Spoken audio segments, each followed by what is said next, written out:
Well, it's been a quiet week in Lake Wobegon, Minnesota, my hometown, out on the edge of the prairie.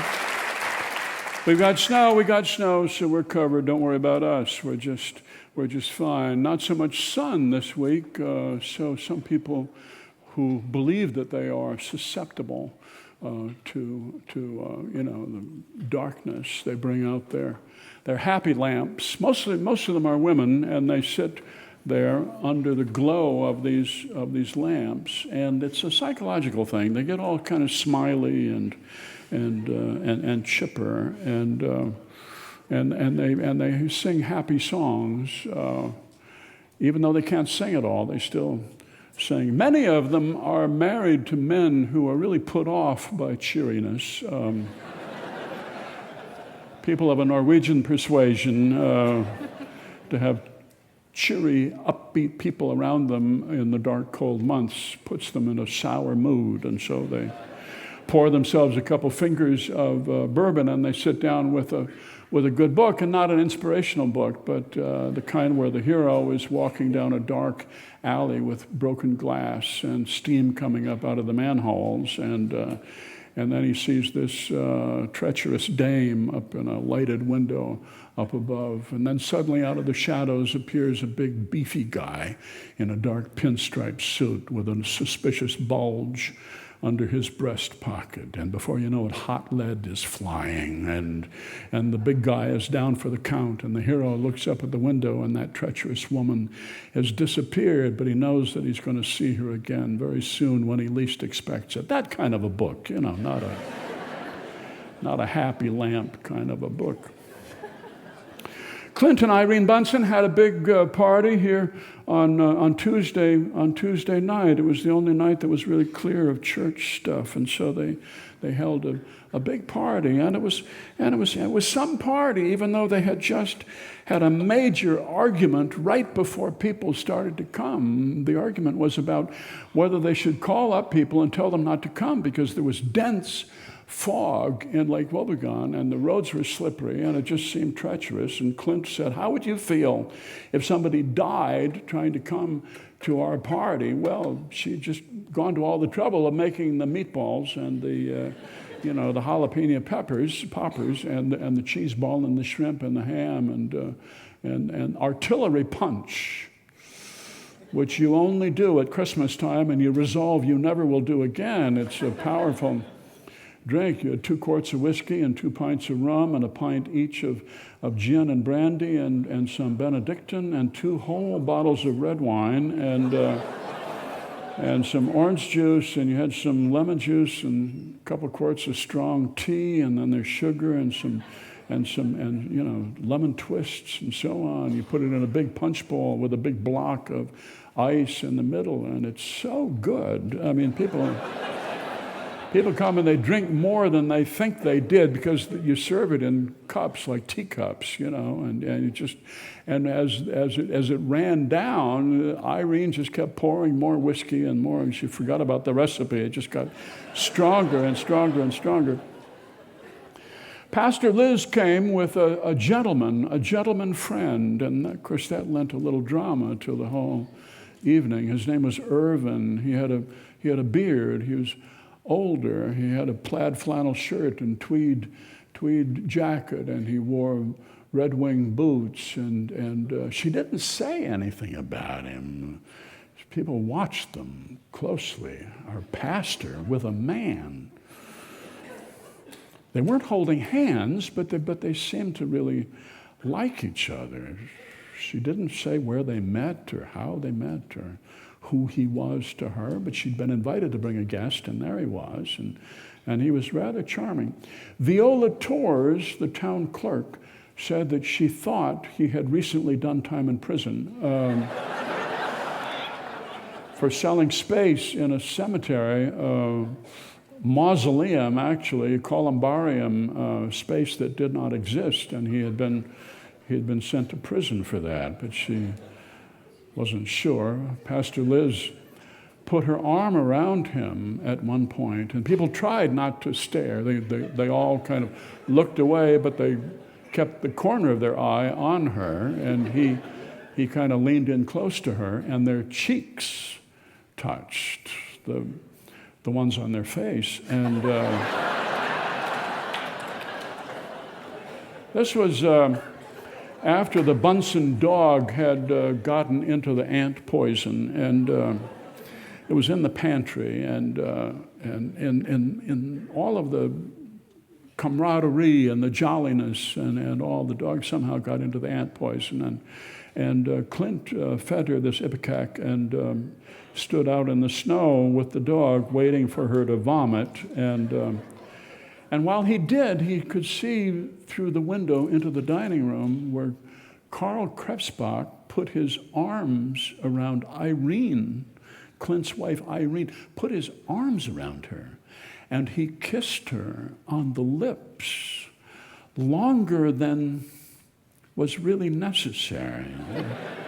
It just seemed excessive. They had been playing charades inside, and Carl had been kind of floundering around on the floor trying to mime something, and then she guessed it, and he kissed her, and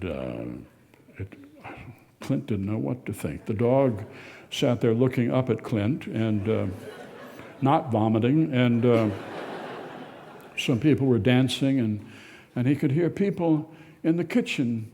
There were a few people in the kitchen, bless their hearts, amidst all of this, and they were singing Christmas carols.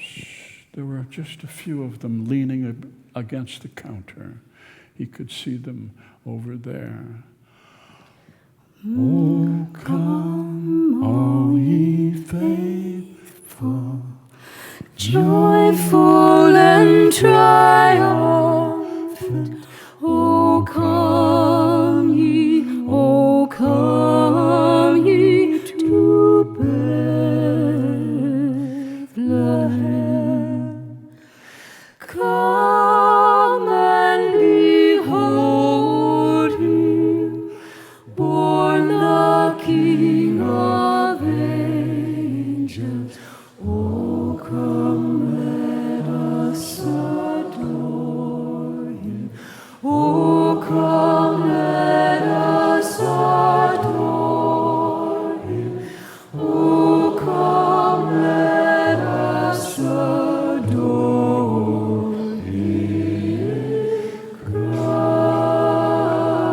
Christ the Lord. He was waiting out there about 20 minutes for that dog to throw up, and then Marilyn Tollerud saw him out there shivering, and she came out. She brought a quilt out with her, and she put that around his shoulders, and she gave him a cup of coffee. He would rather have had some artillery punch, but she had brought her Uncle Lloyd, who had some sort of intestinal problems that were exacerbated by the meatballs. He was eating quite a bit, and he was drinking quite a bit of artillery punch, and it just affecting him. He was cutting some real stinkers in there. They just, whoa.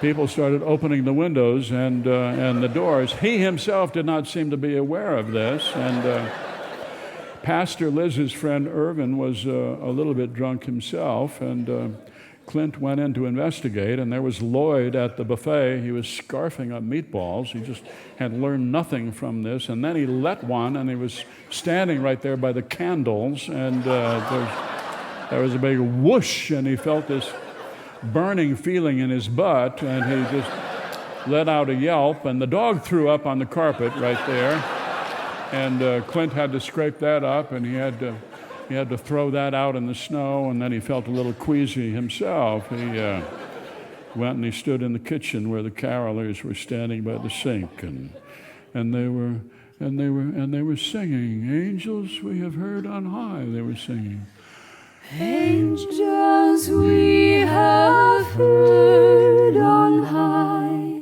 sweetly singing o'er the plains, and the mountains in reply, echoing their joyous strains.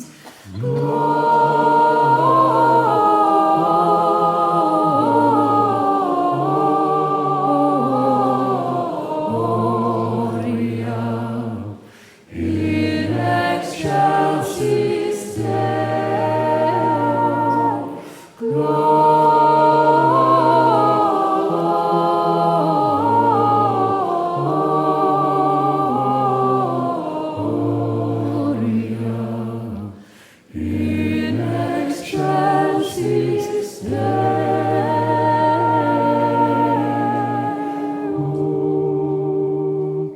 Irene could smell her dog's breath. She could tell what had happened.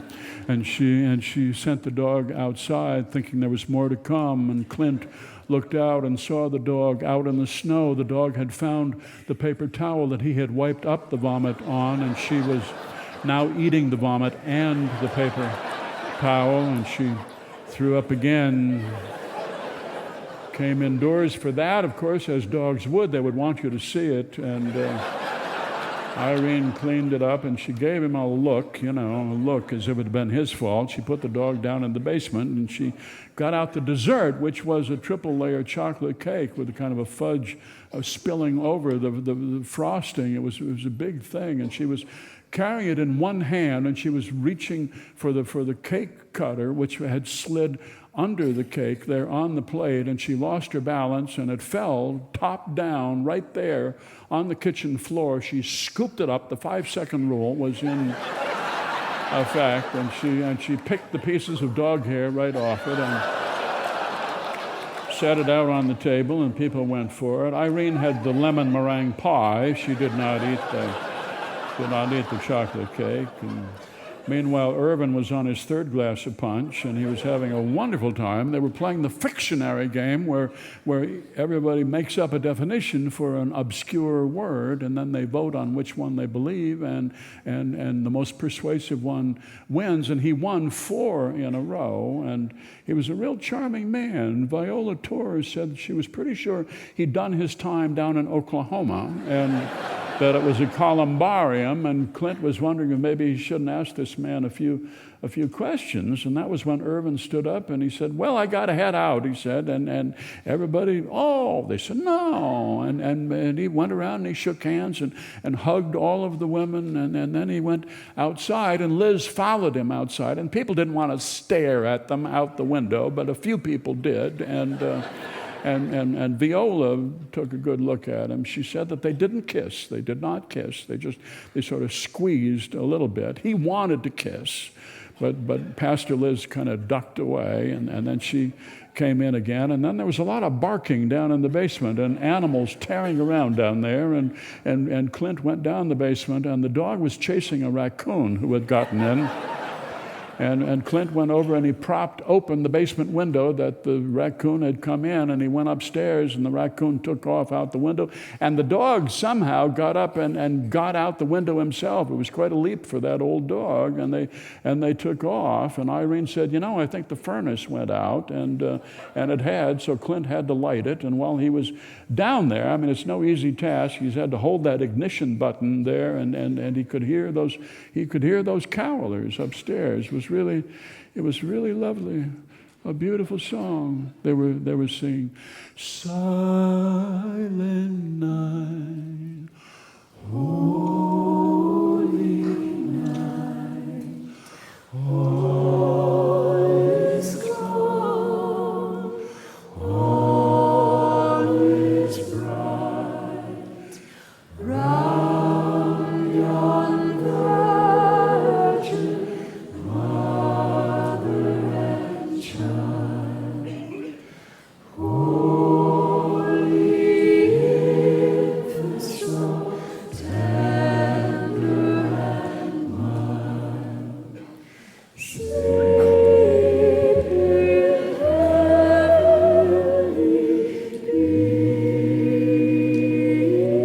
heavenly peace, sleep in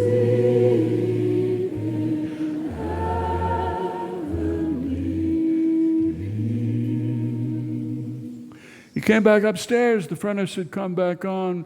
Everybody had left. Irene was upstairs in the bathroom. She was taking a bath. The dog was in the kitchen up on the table eating what was left of the lemon meringue pie.